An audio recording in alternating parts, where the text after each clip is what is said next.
사무엘하 15장 24절에서 마지막 37절까지 말씀 한 절씩 교독합니다.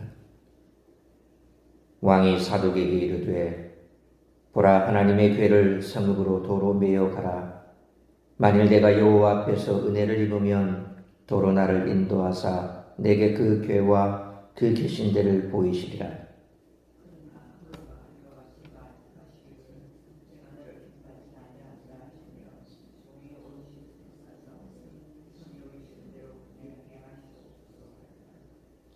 왕이 또 제사장 사독에게 이르되 내가 선견자가 아니냐? 너는 너희의 두 아들 곧 내 아들 아히마아스와 아비아달의 아들 요나단을 데리고 평안히 성읍으로 돌아가라.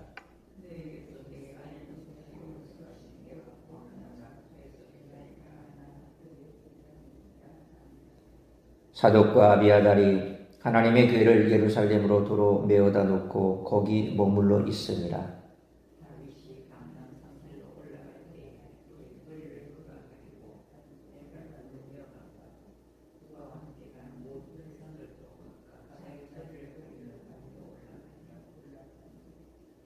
어떤 사람이 다윗에게 알리되 압살롬과 함께 무반한 자들 가운데 아히도벨이 있나이다 하니 다윗이 이르되 여호와 영원하옵건대 아히도벨의 모략을 어리석게 하옵소서 하니라.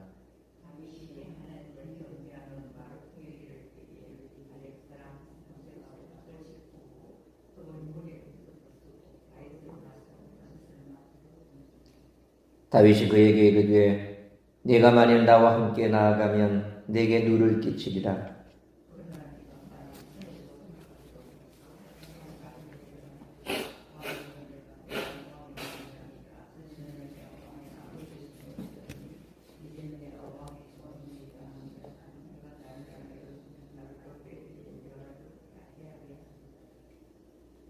사독과 아비아달 두 제사장이 너와 함께 거기 있지 아니하냐?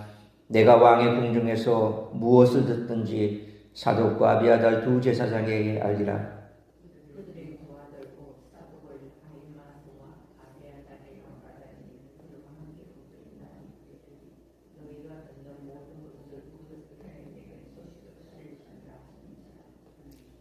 37절 같이 읽습니다. 다윗의 친구 후세가 곧 성읍으로 들어가고 압살롬도 예루살렘으로 들어갔더라. 아멘. 압살롬의 반란을 피해 피난길에 오른 다윗은 다시 한번 모순적인 모습을 보입니다. 이번에는 다윗과 함께 있으려는 제사장과 레위인들이 언약궤까지 메고 왔습니다. 다윗 일행이 기드론 강을 건너는 동안 그들은 마치 수호라도 하듯 언약궤를 내려놓고 지키고 서 있었습니다. 그런데 다윗은 그들을 예루살렘으로 돌려보냅니다. 그리고 모든 일은 하나님의 은총에 달려 있으므로 하나님의 뜻대로 될 것이라고 말합니다. 그리고 기드론 강을 건넌 뒤에 감람산 길을 올라가면서 모든 사람이 보는 앞에서 머리를 가리고 울며 맨발로 걸어갔습니다. 이 모습은 그를 이상적인 왕으로 보이게 합니다. 그러나 오늘 본문은 다윗의 그 모습만 보여주지 않습니다. 다윗은 언약궤를 메고 온 제사장 사독과 아비아달 그리고 그들의 아들들이 아히마아스나 요나단에게 자신과 내통하는 첩자가 되라고 명령을 내렸습니다. 그러고 나서는 자신을 향한 순수한 열정으로 나선 후세에게는 심지어 이중 첩자가 되라고 말합니다. 압살롬에게 투항하는 척해서 아히도벨의 적수가 되라는 것이었습니다. 다윗의 모사였던 아히도벨은 다윗에게 치명적인 조언을 할 수 있으므로 어떻게든 그것을 막으라는 명령이었습니다. 그렇게 수집한 모든 정보를 사독과 아비아달에게 거쳐서 아히마아스와 요나단을 통해 자신에게 전하라고 명령했습니다. 이는 열전에는 모든 사람의 목숨이 위험해질 수 있는 일이었습니다. 하나님의 은총에 모든 것을 내맡겼던 다윗의 모습, 처량하게 울며 아들에게 왕궁을 빼앗기고 피난가는 왕의 모습과는 전혀 다릅니다. 오늘 본문은 이런 다윗의 두 얼굴을 모두 보여주면서 모든 사람의 유한성을 되새겨줍니다. 따라서 이스라엘 역사상 가장 위대한 왕인 다윗마저 이렇게 한계를 가졌으니 모든 사람은 그 한계를 인정하고 하나님 앞에서 겸손해지라는 것입니다. 뿐만 아니라 그럼에도 불구하고 하나님께서는 그런 우리를 끝까지 지키시고 구원해 주신다는 것 또한 잊지 말아야 할 것입니다. 다윗은 광야로 내몰리는 상황 가운데 하나님의 인도하심을 구합니다.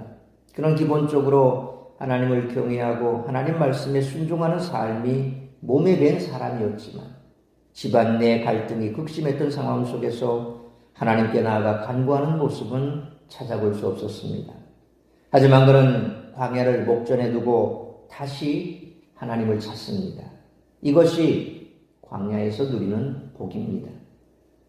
따라서 이와 같은 오늘 본문의 말씀을 통해 우리들이 깨달아야 할 것은 첫째로 24절로 28절 말씀처럼 모든 것을 하나님의 주권에 맡기고 하나님보다 앞서지 않아야 한다는 것입니다.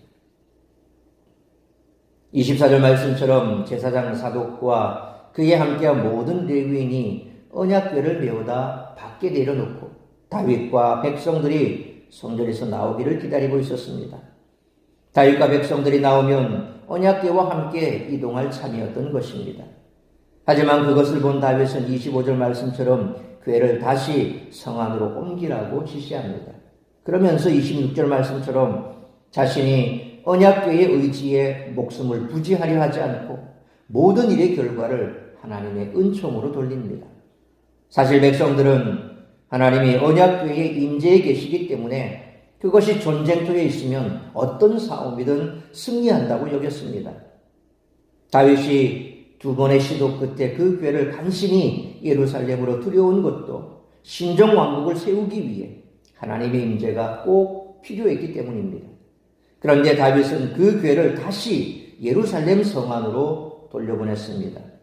인간적 생각으로는 잘 이해가 되지 않지만 이는 다윗이 가진 깊은 신앙 때문이었습니다. 그는 하나님의 언약궤가 자신과 함께 광야를 떠돌게 하고 싶지 않았을 것입니다. 다윗은 하나님이 은혜를 내리신다면 자신은 언제든 다시 언약궤가 있는 예루살렘으로 돌아올 것이라고 확신했습니다. 이는 사무엘상 4장을 보면 사무엘 시대에 하나님의 신탁 없이 출전한 블레셋과의 전쟁에서 어떻게든 이겨보려고 언약궤의 힘을 빌리려 했던 전철을 밟지 않겠다는 의지를 드러내고 있습니다. 다시 말해서 다윗은 또다시 신앙의 근본을 지키는 이성적인 모습을 드러냅니다. 그리고 다윗은 27절 말씀처럼 사독과 그의 아들 아히마아스, 아비아달과 그의 아들 요나단을 지목해 예루살렘으로 되돌아가라고 명령했습니다. 그리고 다윗은 28절 말씀처럼 이들이 소식을 전할 때까지 광야 나루터에서 기다리겠다고 말했습니다. 그러므로 다윗처럼 자신의 계획과 노력을 의지하지 않고 모든 것을 하나님의 주권에 맡기고 하나님보다 앞서지 않는 우리 모두가 되시기를 축원합니다.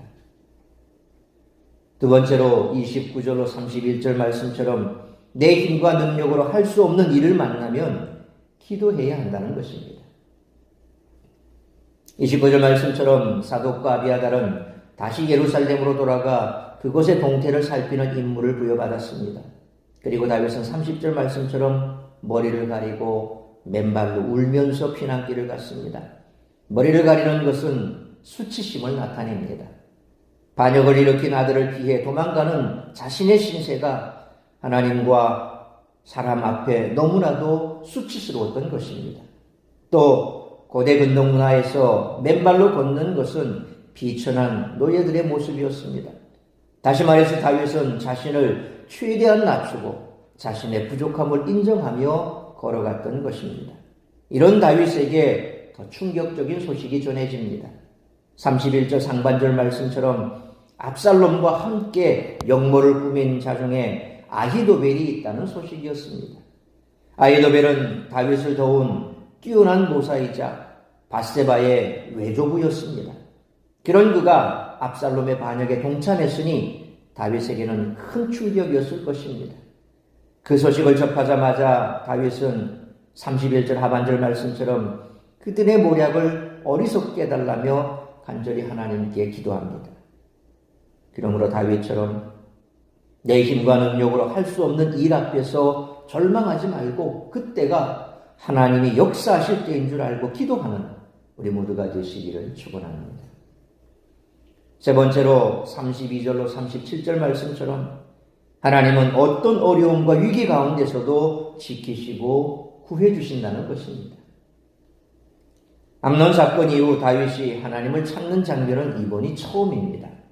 32절 말씀처럼 다윗이 하나님을 경배하는 곳, 초기 왕정시대에 있던 성소를 가리키는 것 같습니다.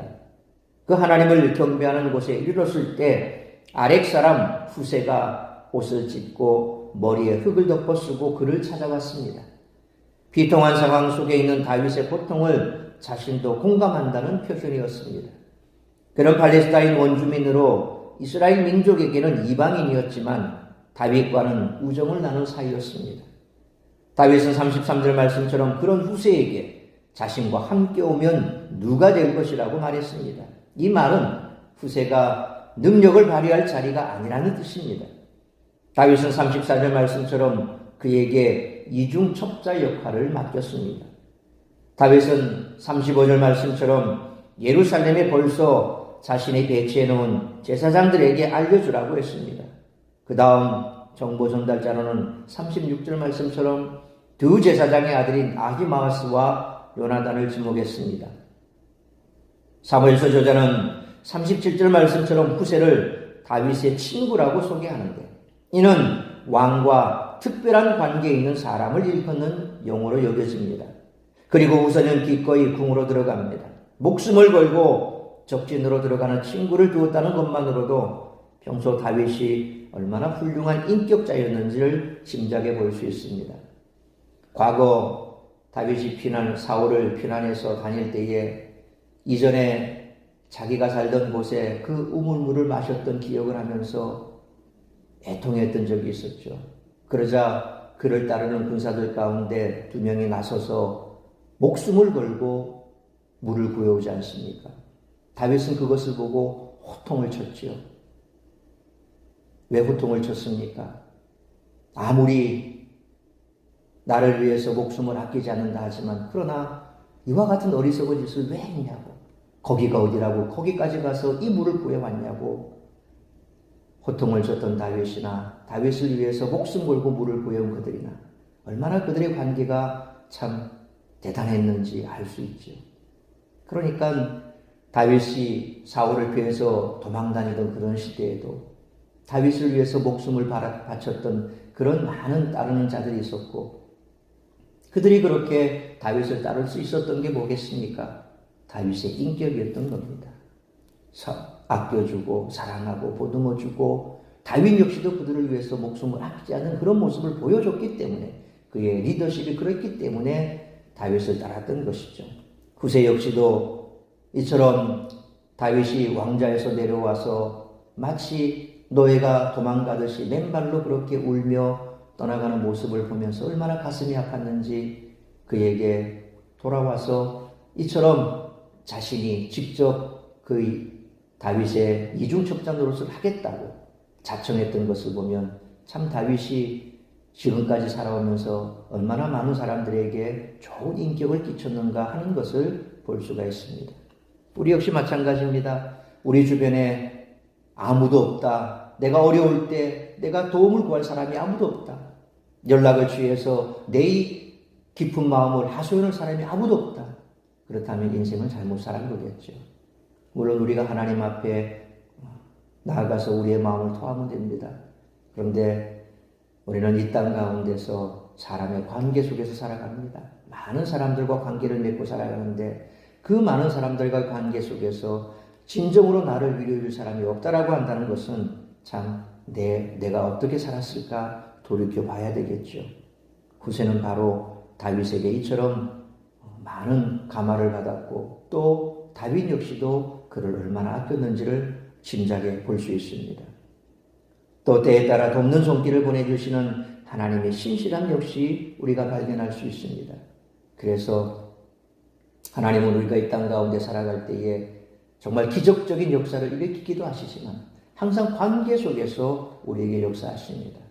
그래서 때로는 사람의 입을 통해서 하나님의 뜻을 전달하기도 하시고, 혹은 또 우리가 어려울 때 천사와 같은 사람을 보내주셔서 그들로 인해 우리가 어려움에서 벗어나기도 하시고, 마치 그와 같은 엘리야가 그레 시내가에서 까마귀를 통해서 먹을 것을 공개받았던 것처럼 그런 우리의 삶 속에서 참 까마귀 같은 그런 존재들을 많이 보내주신다는 겁니다. 그러니까 우리가 하나님을 잘 섬기면 항상 주변에 이와 같이 때를 따라 돕는 손길도 보내주십니다.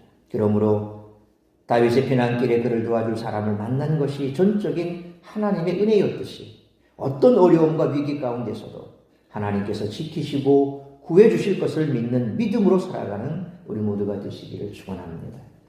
사랑하는 성도 여러분, 현재 다윗은 매우 비참하고 절망적인 상황에 처해 있습니다. 그가 겪은 이 모든 상황은 그가 저지른 범죄에 대한 징계로 이루어진 일이었습니다. 하지만 하나님은 다윗을 구원하기 위한 일을 시작하셨습니다. 하나님의 징벌은 그 자체가 목적이 아니라 관계의 회복과 치유가 목적이기 때문에 하나님은 결코 당신의 사람을 버리지 않으신다는 것입니다. 그러므로 자신의 계획과 노력을 의지하지 않고 모든 것을 하나님의 주권에 맡기고 하나님보다 앞서지 말아야 하며 내 힘과 능력으로 할 수 없는 일 앞에서 절망하지 말고 그때가 하나님의 역사하실 때인 줄 알고 기도하며 어떤 어려움과 위기 가운데서도 하나님께서 지키시고 구해주실 것이므로 이런 믿음으로 살아가는 우리 모두가 되시기를 주님의 이름으로 축원합니다. 기도하겠습니다. 거룩하신 아버지 하나님, 은혜와 사랑을 감사합니다. 오늘도 이 새벽을 깨워 말씀으로 예배로 하루를 시작하게 하시니 감사합니다. 오늘 우리에게 주신 말씀처럼 우리가 이 땅을 살아가면서 많은 관계를 맺고 살아가지만 인간을 의지해서는 안 될 것이요 오직 우리의 생사와 복을 주장하시는 하나님만 의지하며 어려운 가운데서도 절망하지 않을 것은 하나님께서 우리와 함께 하실 것임을 믿는 믿음이 있기 때문입니다. 그런데 우리가 이 땅 가운데서 하나님을 의지하고 살아가나 관계 속에서 살아갑니다. 그래서 다윗처럼 우리도 늘 하나님의 은혜를 세상 가운데 널리 베풀어야 할 것입니다. 있을 때 베풀어주고 여유가 있을 때 돌봐주고 그래서 좋은 관계를 맺어가면서 세상 속에서 우리가 선한 영향력을 끼친다면 우리가 어려움에 처했을 때 하나님께서는 그들을 통하여서 우리에게 놀라운 역사를 하실 줄 믿습니다.